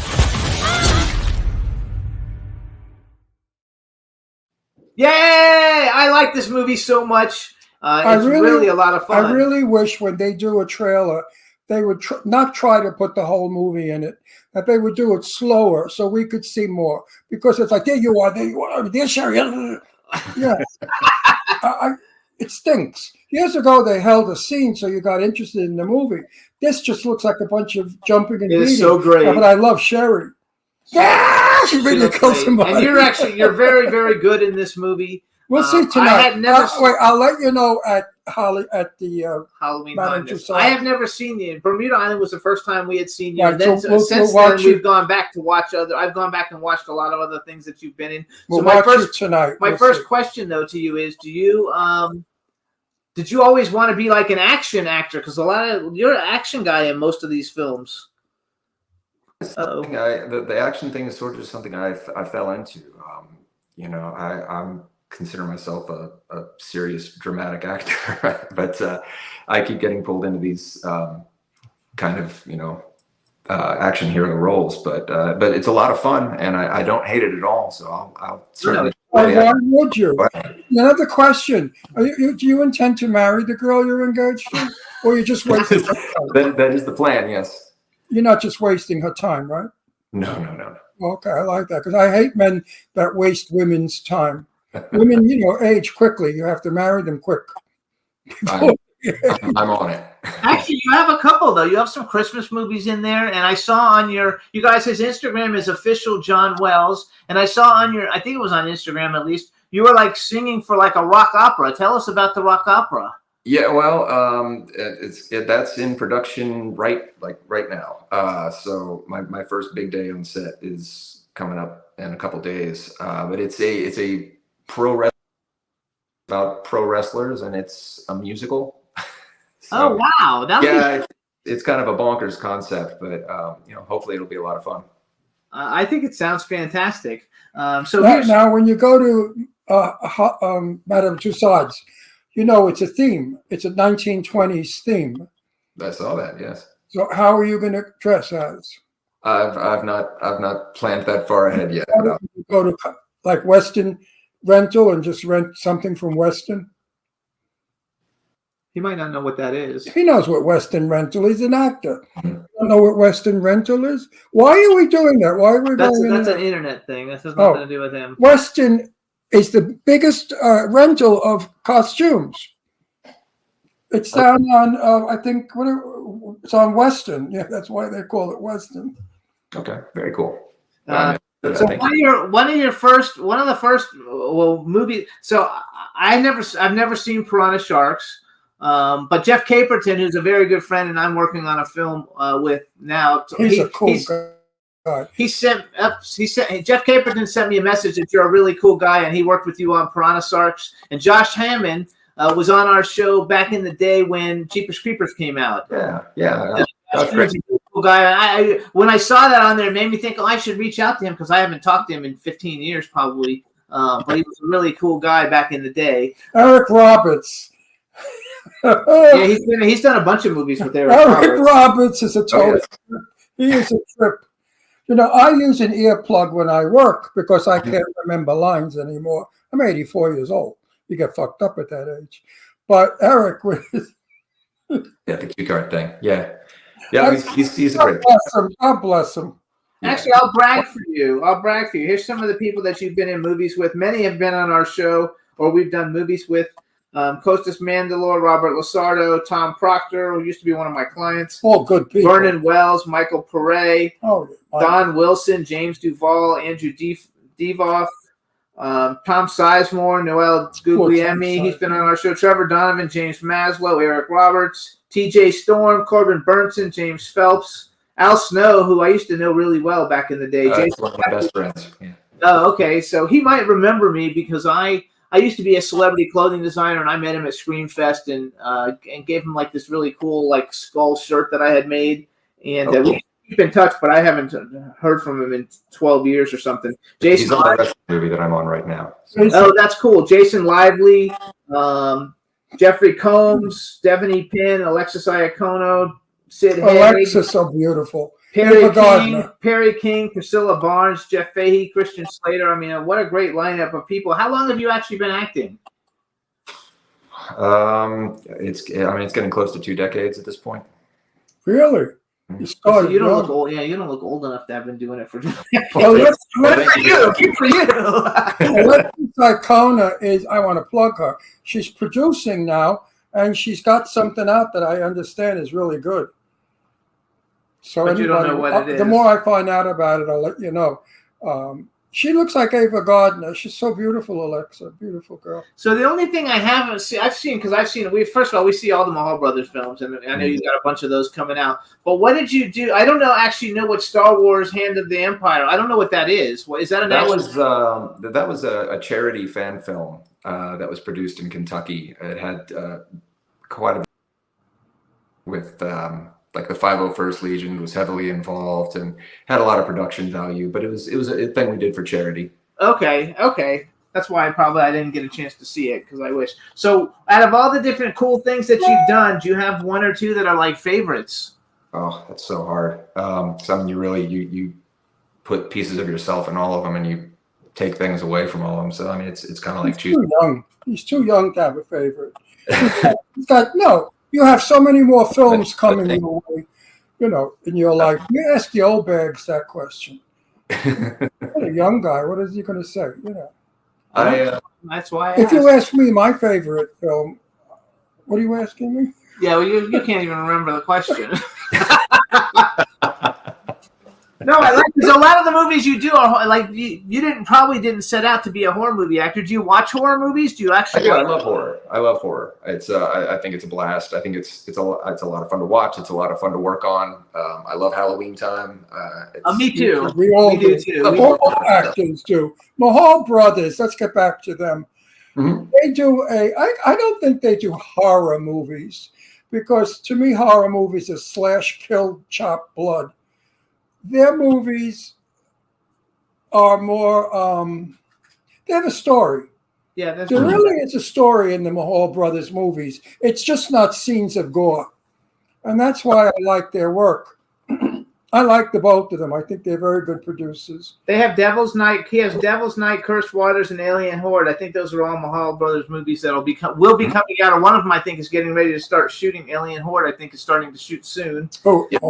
Then he's got Bermuda Island as a Mahal Brothers movie. And what's the one that I really Arena liked? Worms. The one I really liked. You like the one with Robert Lasardo, Bloodthirst? Yeah, Bloodthirst. That was bloody, but I love Robert. And you like the other one, the Tommy Knocker one, or whatever, Night of the Tommy Knockers? Night of the Tommy? Yeah, you're not in that one, though. I'm not. No, that was actually... He was fabulous. Yes. He was fabulous in that film. Richard Grieco. He's going to be Halloween Hotness, I know. I can't wait to see him. He's a favorite friend of mine. The Mahals originally reached out to me for Richard Grieco's role in Tommy Knockers. That was the first time they I like Tommy Knockers. Yeah. And so what? I couldn't do it. So they got Richard Grieco. What I loved about Richard was he didn't act. He did nothing. And the nothing he did was so powerful. Mm. I mean, Sarah French did that in a movie called Blind, where she's a blind movie star and a crazy guy's living in her house and she doesn't know it. Actually, wonderful movie. Do you know Marcel Walsh? I'm speaking. Do you know Marcel Walsh? Can I punch you? I met him. I love him. But, Okay. Doesn't matter. I'm going to punch you so hard. But your teeth are going to go right down your throat. You're going to choke on them. Anyway. Isn't that nice? I'm trying. I'm doing. It's his things on birthday purpose. soon. I have to be nice to him. So I was just nice. Sarah French, as I said, played it without acting. I don't like actors that act. Do you agree with that? Very much so. Very. I don't think you act. I think you become. That's what I should certainly. You have to become. The moment you act, you're shit. When I work, I become. I don't act. If I can't become, the part's not mine. Right? Did you grow up acting? Like, what did you do when you were where are you from anyway? Where's your background? Well, I'm from Louisville, Kentucky. Where? Where in Kentucky? Louisville, Kentucky. Okay. Which I am. My dad's from Bowling Green. Oh, yeah. You have a winning smile. I like when you smile. Smile a lot. Thanks. Thank you. Not like Carmela. She smiles too much. Just smile less. So okay, so you grew up in Kentucky. How long have you actually lived in LA? I don't live in LA. I still live in Kentucky. Oh, you're in Kentucky now? Yeah, I'm an East Coast kid. You're a smart man. Oh wow, I didn't know that. Smart Good for man. you. That's smart because like it's terrible. We're not actually in LA. We're in Palm Springs. Okay. But I didn't know you didn't live in LA. Good for you. I bet it's nice there too. Like I haven't been since I was like a little kid, but I've been to Kentucky, and I didn't understand. We stopped for breakfast because we were driving cross country. We stopped for breakfast, and my poor father, who had a very heavy Italian accent, and he didn't get English too well. The waitress, my father said, "I'd like soup." So she said, "You want soap?" My father said, "No, I want soup." She said, "Yeah, you want soap?" He said, "No, I don't want soap. I want some kind of soup." So we had to interpret. Papa. Wait a second. Have you ever heard of the band? Because you Soap like is soup. music. Have you ever heard Cage the Elephant? I'm familiar, yes. Because they're from Kentucky and they're my cousins. They're like my. I've never met them because the families don't all get along. But my dad knew them very well, and they're from Bowling Green, Kentucky. Yeah. I don't like it. So do you play? Because I see at least a guitar and a guitar case. Do you play? Like, are you in a band or anything? I do. Well, I grew up doing music. That's kind of that was sort of my introduction to the entertainment industry. I was a singer, songwriter, touring musician for a lot of years, and then I made the kind of whiplash transition into acting, and that's kind of taken over my life from there. So is your girlfriend from Kentucky? She is, yes. She is. So you met her in That's Kentucky. good because they have better values there. Where did you meet her? Where did I meet her? Well, I met her working on film. Making a movie. So she's an actress. Yeah, she said that already. Well, he's not giving out who she is. So We didn't ask. well, I'm trying. Her name is Sabrina Scott. I already described her. What's her name? Her name is Sabrina Scott. Is her Sabrina Scott. Sabrina Scott. Look her up. I already described her, blonde, beautiful, with big boobs. So that's it. Sabrina. What movie did you guys do together? We did several. We were friends for a very long time before we were ever a thing. So many people we know meet on the set. Maybe I should put my daughter in a movie. She'll find a husband. Wouldn't it be nice if my kid found a husband? Very hard to find husbands nowadays. All the women I know, they all said men suck. They're no good. They're bums, or they're users, or they're children, or they're impotent, or whatever.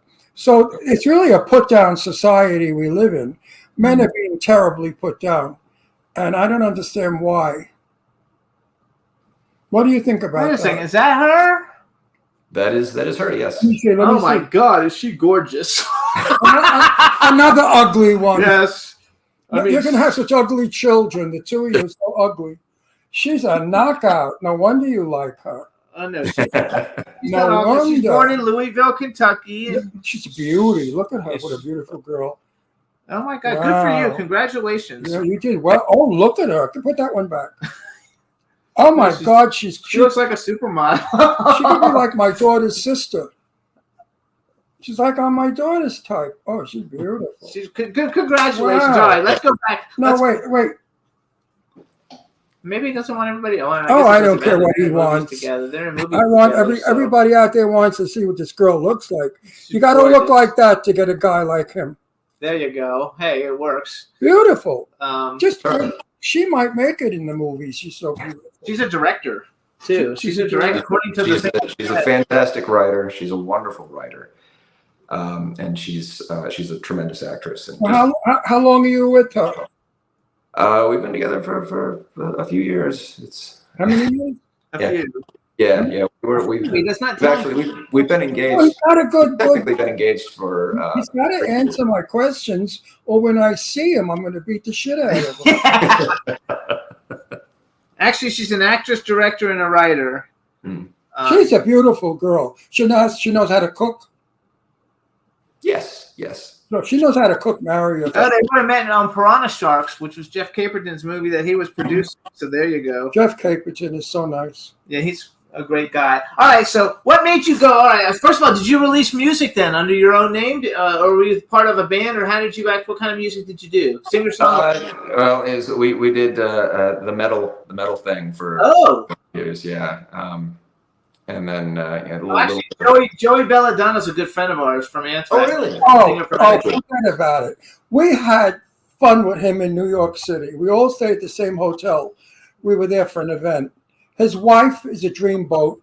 I love her to death. He is probably one of the love him. Coolest guy. I'm telling you, we had such a good time with them. Yeah, we had a blast. So so what was the name of your band? Okay, so he's out of it. You're doing the band thing, and then all of a sudden you say, "Hey, I'm going to go become like an action movie star." And how did that come into play? Well, it's funny because I always, in my heart, I was always really, really drawn to film. That's always been a passion. That's always been a deep interest of mine since I was a very, very little kid. But when you grow up in a place like Louisville, Kentucky, the idea of pursuing acting just felt so far-fetched. So I did the music thing, sort of a much more achievable thing.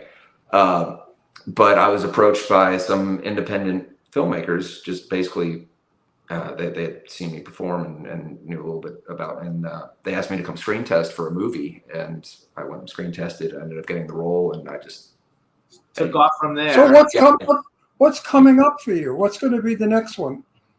A lot of fun stuff. Well, I'm back with the Mahals in a couple of weeks to do the Alien Horde. The what? Alien Horde. Was that a space movie? It's a space action epic adventure thing. My favorite movie. Should be a lot of fun. I've never been in one. Would you believe it? And I'm dying to be in a space movie. I want to play Emperor Ming. Like from Flash Gordon, remember Emperor Ming? He might not know Flash Gordon. He's not that. I know Flash. Anyway, since I'm a kid, I've always thought of myself as a spacey guy. Space traveler. That we came from another planet. I believe that. So wait, I want to go then. So because you've done all these action movies and horror movies, do you have a favorite horror movie? Like in general, like when you were growing up, whatever, was there a horror movie you were like, this is really one that I like a lot? It really kind of depends on mood. I think The Exorcist is an easy go-to. It's just so effective and atmospheric, and you just feel the weight of the movie through every beat. But I love too the Evil Dead 2s and Army of Darkness stuff. It's such a fun escape. So it just kind of depends on the mood. Bruce Campbell a couple of times. He was pretty nice. So yeah. Cool. He's from what do you call Bruce Campbell? He's the battery guy. No, is that the one? I'm thinking Campbell. I'm thinking of Campbell, who was the guy that flew with the rocket on his back. Oh no! He likes the Rocketeer. Rocketeer. Oh, okay. It's Billy Campbell. Billy Campbell. Bruce Campbell's different. He's bigger. Okay, so bucket list. And now I listed off a lot of the people that you've worked with, male or female. Male and female actor that they could be living or dead. But if you had a bucket list and you were going to be given an opportunity to pick a male and a female to work with, who would you like to work with? Female would have been Maggie Smith. Oh, who? Maggie Smith. Absolutely. Oh God. Yeah, That is one of my favorites of all time. Me too. I love that. I'm sorry. Really devastated and that one cut deep. But if we were to go with Alive, I'd probably say Julie Andrews. Julie Andrews. Wow. Yeah, I'm a big Julie Andrews fan. She's one of the loveliest people I've ever met. She was charming and so gracious and so lovely, well-mannered. I was so impressed with Julie. Very nice and very beautiful in person. I love it. Okay, male actor. You can give us a living in. Come on. Ian McKellen. Great. Good choice. Nobody's Good ever actor. picked him, actually. Yeah, I'd probably Ian McKellen or Michael Caine. Great actor. I met him. We both met him at different times. He used to have a restaurant in South Beach, and I ate there, and he ate at the table next to me, so we got to talk to Very him. sweet guy. Very good guy. And then, so then the finale part of that question is bucket list movie. If you could have ever been in any movie that's ever been made in history, what movie would you have liked to have been in? You can't pick your own. That's wow. I feel as you do. There are so many. It's difficult to choose one. I could never answer that question right. The Princess Bride. What a great movie. Which movie? The Princess Bride. Princess. Who was in that? What's her name? Who I like? The girl, the brunette. I'm so big. Getting to be 84 sucks. Let me tell you. You lose your mind. No, you lose your memory. It's terrible. Well, you look great for 84, though. I may not look it, but I am it. And He said you look great for 84. Oh, see, I don't even hear well. What the hell am I doing in the business? I still make movies. I just shot a movie. Clown Motel 3 Ways to Hell. I played General Milan. That sounds like a lot of fun. It's a great movie, Princess Bride. It's got a lot of really What's her good name? people in The it. one I like is the star of that, the brunette girl. No, you're thinking of the Julie Andrews Princess No, I'm not. Diaries. I'm thinking of the one that was in... Princess Bride is Carrie Elways, Mandy Patinkin, Chris Sarandon, Christopher Guest, Fred Savage, Robin Wright, Peter Falk, Peter Cook, Carol Kane's in it, Billy Crystal's in it, a huge cast. Great movie. And I like it. It's beautifully tongue-in-cheek, but it has so much heart, and it's one of those movies that's just, I think it's timeless, and it hits all the notes. It has something for everyone, and it just feels good. It's something that anytime I see it on, I have to finish it. So we need more more of movies, those. More of those. In the times that we live right now, with all these wars and all this horrible crap, we need feel-good movies. We do. We've got to stop with the morbid stuff. People are morbid enough. I love it, though. I love it anyway. But yes, but I like And- the and let me I like tell- the feel good But movies let me tell too, you though. something. You'd make a wonderful Prince Charming. If I were casting and you came in, I'd say, yeah, he's a good Prince. You look like Prince Charming, doesn't he? Look Yeah, like you Prince look like Charming? a Prince Charming. So did you have to go? Do you because you do a lot of real action stuff like in Arena Wars? You're like doing like a lot of action stuff and getting like stabbed, kinds of beat up and stuff. Like, did you go to like how did you learn how to do that? Did you train somehow to become like a stunt person a little bit, or it's just from doing experience of doing one-on-one and you do a lot of rehearsal? It's just from doing it on set, doing it on the day, and learning on the fly. I've done so many of these things by now, but I still learn from every set. But it's all just practical experience from doing it all. I think it's like super cool. I don't know if I could do the action stuff, but because I could see you as being like one of the next big action stars. Because like all the films that I've seen you action in, beating people up and running and doing all the like stunts and But stuff, Jason, you're very good. like He likes Jason. Jason Statham, so I like, you love can be like the Jason Statham. Jason Statham is amazing. He's 5'5", maybe, if lucky. And 20 guys come in a room and he beats them all up and doesn't have a bruise. So I just sit there saying, oh my God, this is fantasy. But I think Jason Statham has such a presence about him. He doesn't do anything. He doesn't act either. But he's a superstar. I'm a big fan of his. Do you like those kind of action movies? I do. I love them. I think they're a blast. Like When they beat everybody up. He like I'm from New York, from Brooklyn. So beating people up to me is normal. You know, because I grew up beating up people. Actually, we had John Ozuna on 2 weeks ago, who's got a movie coming out called The Bouncer coming out. I think you know John Ozuna, right? Don't you?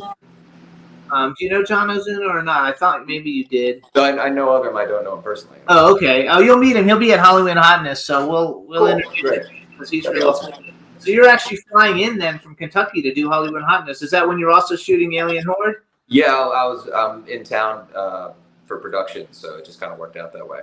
Now, that's Alien perfect. Hearts, let's talk about it. Alien Horde. What is it? Horde. Horde? Yes. Alien Horde. That's interesting. Alien Horde. What are the aliens hoarding? People to eat. We don't know yet because it's not out. People to eat. Is it like interplanetary, like different planets? Yes. Oh, I love it. Oh, I can't wait. Lots of different races. It's kind of got the Star Wars thing. There's a lot of different places intermingling. Kind of like Star Wars with all the different Star kinds Wars of is people Star Wars is played out. I hope this is not a monster, but a alien movie. You know, they're the best movies. Anyway, they haven't started production, so we can't really talk about No, it. but I can talk to what's his name. You can talk to Michael and Sonny and right, ask them. and suggest to him. Actually, in the chat room, they're saying that number one, you should meet Marcel Walsh. And the reason I brought it up was Marcel Walsh is like you now. He's very good looking and built, but he also was like Marcel is built? he is built. No, he's frail. He's a little guy. No, he's not. Not like him. Marcel he's not little. as tall. Marcel takes his shirt off and Marcel's ripped. He's got a six-pack. He's got muscles. Since when? Always. Anyway, He but had Marcel was 100. He was like over 100 pounds overweight, also, and a really chubby young kid. And now he's like basically he's one of the biggest independent horror movie directors that there are. So you should definitely meet him sometime. They're also saying that you'd be great in like a romantic rom-com. They think that you should do some romantic rom-coms. Definitely And somebody also said that you would you'd make a leading great like Alibaba. But I could see you as like like taking over since unfortunately Bruce Willis is no longer to do it. Like I could see you being like kind of like the next Bruce Willis type, where you do all the action stuff. I could totally see you doing it. So I hope you got a good agent because we would love to see you in some more He's of that doing stuff. great. What does he need? And, He needs you to tell him what to do. No, he doesn't need me to tell him what to do, but I'd like to get him in $100 million movie instead of $1 million movie. You know what? He would like it too. You know what? Let me tell you something. Actors must earn that. You earn that. Not Brad Pitt. I don't think he ever earned it, but you have to earn it. You start off making $50 a movie, then you go to $200 a movie, then you go to $1,000 a movie, and then you go up. It comes with you have to earn the audience. It's about Actually, I think you've got a big audience following though already. It's all about the audience. And I have like 3 people that see my movies, but I get paid. I don't work free. Well, after this, I hope to be the 4th. There you go. You can be the 4th. They also saying they can see you in roles like Hugh Grant, like a Hugh Grant role. Are those teeth your own? I'm sorry? Are your teeth your own? These, I made these myself with my gums. Beautiful teeth. No, I mean, you're not veneered or capped. No, these are. You're lucky. He's young. I know, but I never had teeth. I'm not that young, but thank you. I never had a smile. Look at my smile. Like a turtle. He has a beautiful smile. Look at that. So you guys, this is John Wells. You can follow him at official John Wells. Please check out on.